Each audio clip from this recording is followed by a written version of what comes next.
నేను పార్టీ నిర్మాణానికి అభివృద్ధికి ఎంతో కృషి చేశాను.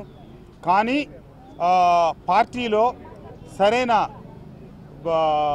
ప్రాధాన్యత క్రమం కానీ నియోజకవర్గాన్ని అభివృద్ధి చేయడానికి తగిన నిధులు ముఖ్యమంత్రి జగన్మోహన్ రెడ్డి గారు కేటాయించినప్పటికీ నేను శాసనసభ్యుడిని అయిన తర్వాత 5 సంవత్సరాల పాటు మా నియోజకవర్గానికి కావాల్సినటువంటి రకరకాల అభివృద్ధి పనులకు వారికి నేను వినతిపత్రాలు ఇవ్వటం, ఆ వినతిపత్రాలు మొత్తం కూడా బుట్టదాఖలయ్యే పరిస్థితి తప్పితే ముఖ్యమంత్రి గారి కార్యాలయం నుంచి నేరుగా ముఖ్యమంత్రి గారి దగ్గర నుంచి ఒక్క రూపాయి కూడా నాకు రాని విధిలేని పరిస్థితుల్లో నేను నియోజకవర్గ అభివృద్ధి కోసం నేను ఈరోజు నా తెలుగుదేశం పార్టీలో చేరటం జరిగింది.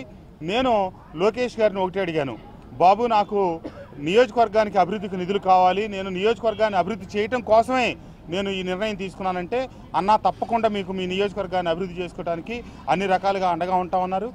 తప్పకుండా చంద్రబాబు నాయుడు గారి నాయకత్వంలో, లోకేష్ బాబు గారి నాయకత్వంలో ఆంధ్ర రాష్ట్ర పునర్నిర్మాణం కోసం, ఆంధ్ర రాష్ట్ర అభివృద్ధి కోసం ఈరోజు నేను తీసుకున్న ఈ నిర్ణయాన్ని నాతో పాటు కలిసి పనిచేసిన కార్యవర్గం అందరూ కూడా నాకు మద్దతు ఇస్తూ ఉన్నారు.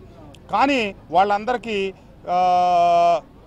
దురదృష్టకరమైన సంఘటన ఏంటంటే, వైఎస్ఆర్ కాంగ్రెస్ పార్టీ అధికారంలోకి రావడానికి పూర్వం 10 సంవత్సరాల కాలం పార్టీ కోసం అహర్నిశలు కష్టపడి పనిచేసిన కార్యకర్తలకి పార్టీ అధికారంలోకి వచ్చాక అభివృద్ధి పేరట కొన్ని నిధులు కేటాయించి బిల్డింగులు కావచ్చు, రోడ్లు కావచ్చు, డ్రైన్లు కావచ్చు, ఇతరత్ర అభివృద్ధి కార్యక్రమాలు చేయించి వాటికి నిధులు విడుదల చేయకుండా ఆ పార్టీ కుటుంబ సభ్యులందరినీ నానా హింస పెట్టి బాధలు పెట్టి ఈరోజు ఆ కుటుంబం అంతా నాతోనే ఉన్నారు.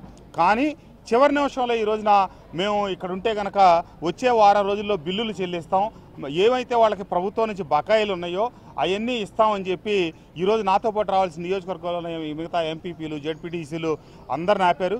వాళ్ళు ఎక్కడున్నా నా శ్రేయోభిలాషులే.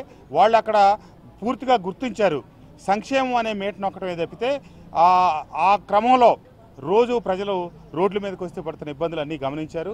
తప్పకుండా అభివృద్ధి కోసం వారందరూ కూడా నాతో కలిసి త్వరలో నడుస్తారు. తప్పకుండా చంద్రబాబు నాయుడు గారి నాయకత్వంలో ఆంధ్ర రాష్ట్రం పురోభివృద్ధి చెందాలని, చెందుతుందని